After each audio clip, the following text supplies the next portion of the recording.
다음 달부터 자동차 보험료가 또 오를 예정입니다. 안 그래도 적지 않은 돈인데 소비자들의 부담이 더 커질 수밖에 없는데요. 각종 할인 특약을 잘 활용하면 부담을 꽤 덜 수 있다고 합니다. 보험금 절약 꿀팁, 보험료 절약 꿀팁, C&I 소비자연구소 조윤미 대표와 알아보겠습니다. 어서 오십시오. 네, 안녕하세요. 네.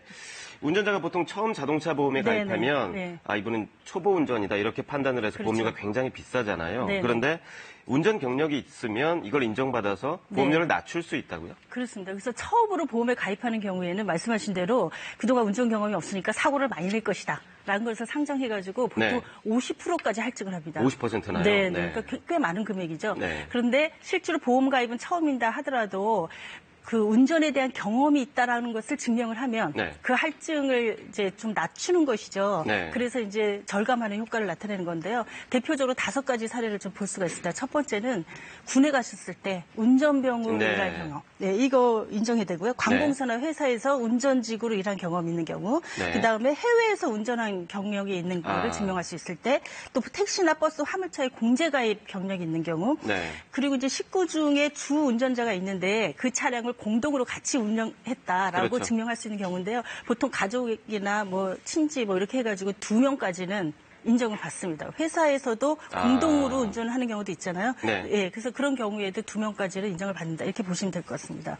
근데 이때 인정되는 경력은 1년 이상 경력이 돼야 되고요. 1년 이상이요? 그리고 이제 제출 서류가 어떤 경력이냐에 따라서 조금씩 다릅니다. 그래서 금융소비자정보 포털 파인이라고 하는 데가 있어요. 있죠. 거기에 들어가시면 자세한 내용을 좀 보실 수가 있습니다. 그럼 경력을 인정받으면 보험료를 어느 정도 아낄 수 있나요? 그 생각보다 굉장히 많은데요. 실제로 매년 그러니까 이 할증이 적용되는 게 그 보험 가입에서부터 3년까지예요. 그런데 이 3년의 기간을 전체적으로 다 인정을 받게 되는 경우에는 최대 한 36%까지 보험료를 낮출 수가 있습니다. 상당하네요. 그렇습니다. 그래서 예를 들면은요, 보험가입자가 소형의 차를 운전을 하고, 그다음에 중고차를 하는 경우에는 훨씬 더 많아질 수가 있고요. 그다음에 증빙 서류를 제출하고 나서 이제 할인을 받은 그 기간이 총 이제 3년의 안에 적용이 되는 겁니다. 그래서 내가 보험 가입한 지 그 3년이 안 넘었다라고 하면은 이 해당이 될 수가 있어요. 현재 할증이 적용되고 있는 거고. 그러니까 그런 경우에는 이제 확인을 해보셔서 내가 대상자가 되는지 보고 하실 수가 있습니다. 그러니까 쉽게 말하면 그 경력 인정을 소급 적용받을 수 있다, 뭐 이런 얘기군요. 소급 적용도 받을 수가 있습니다. 그래서 실제로 이제 그 소급 적용하는 경우에는 내가 그동안 이제 뭐 3년이 아닌데 아직 적용을 안 했다, 그 확인도 안 했고 그러면은 지나간 기간에 대해서도 전부 다 할 수가 있고요. 그리고 실제로는 이제 운전 경험을 또 합칠 수도 있습니다. 그래서 이제 합친 경우에 예를 들면 내가 이게 1년 이상 되는 경력이어야 된다 그랬잖아요. 근데 7개월짜리 경험이 2개가 있다. 예를 들면 군대에서 7개월 동안 운전병을 했고 회사에서도 7개월 동안 했다. 그러면 합치면은 이제 1년 2개월이 되잖아요. 14개월이 되니까. 그러면 이제 1년이 넘어가게 되니까 이런 경우에도 인정을 받을 수가 있고요. 그다음에 이제 1년 6개월짜리 경력이 있고 또 7개월 정도 되는 경력이 있다. 그리고 또 합치면 또 2년이 넘잖아요. 그러면 또 보험료율 할증을 훨씬 더 낮춥니다. 그래서 실제로 1년 적용됐을 때보다 훨씬 더 이제 많은 금액을 절약할 수가 있다. 이렇게 볼 수가 있습니다. 그럼 지금부터 이제 그 포인트들을 다 하나씩 간단하게 짚어볼게요. 주말에 차 쓰는 분들도 보험료 할인 받을 수 있죠. 그렇습니다. 주말에 이제 차 쓰시는 경우에는 이제 주로 이게 이제 대중교통 이용이라든가 주행 거리에 대한 특약 같은 것들이 있는데요. 그런 경우에는 미리 이제 특약이기 때문에 보험을 가입하는 당시에 이제 이걸 더 신청을 해야 됩니다. 그래서 대중교통 이용은 최대 한 5%에서 8%까지 그 인정을 받을 수가 있고 할인을 받을 수가 있고요. 주행 거리 마일리지 같은 경우에는 실제로 내가 뭐 어느 정도 이제 주행 거리를 줄였다라고 하는 것을 이제 전후에 비교해서 제출을 하게 되면은 그에 따라서 최대 거의 한 뭐 30에서 40%에서 적게는 2%에서 5% 정도까지 그렇게 보험료를 또 절약을 할 수가 있습니다. 근데 이런 것들이 전부 다 이제 특약에 속하기 때문에 실제로 이제 사전에 내가 이런 것들을 특약에 가입하겠다라고 하는 신청을 반드시 하셔야 되고요.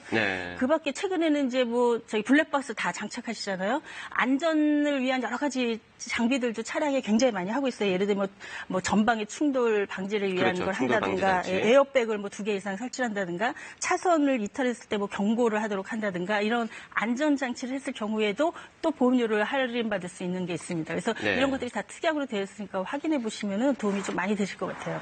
네네. 뭐 주행거리 할인 같은 경우에는 계기판을 찍어서 보내고 이러면 다 인정받을 수 있는 거죠? 그렇습니다. 네네. 전후해가지고 처음에 특약을 신청했을 때 가입 당시에 계기판을 찍어서 보내고 네. 그다음에 이제 적용을 받아서 이제 어느 정도 줄였다라고 하는 걸 증명할 때 그거 하는데 보험사마다 그 신청하는 기간이 조금씩 달라서 반드시 확인을 해보셔야 됩니다. 마지막으로 네. 자녀 혜택 설명해 주시죠. 자녀 네. 혜택은 보통 시작 시점 대부분 다 태아에서부터 그 시작이 돼요. 그래서 네. 그 공통적인데 최대 어디까지 하느냐는 보험사마다 좀 차이가 있습니다. 그래서 네. 자신의 자녀에 따라서 좀 선택을 하실 수가 있는데 최대 한 12세까지 인정을 되는 경우가 있고요. 네. 태아의 경우에는 이제 어떤 보험사는 막 15%씩 그렇게 할인을 해주는 경우도 있습니다. 왜냐하면은 이제 아이를 갖게 되면 아무래도 운전을 조심하게 되고 네. 사고가 훨씬 더 적게 그렇죠. 되니까 그거에 대한 인센티브를 이제 보험사가 지불하는 거다 이렇게 보시면 될 것 같아요. 그래서 본인의 상황에 따라서 자녀의 연령이라든가 이런 거에 따라서 선택해서 이런 자녀 특약도 좀 가입해 두시면 좋을 것 같습니다. 보험사마다 다르기 때문에 꼭 살펴봐야겠군요. 그렇습니다. 네. 네네. 오늘 설명 잘 들었습니다. 감사합니다.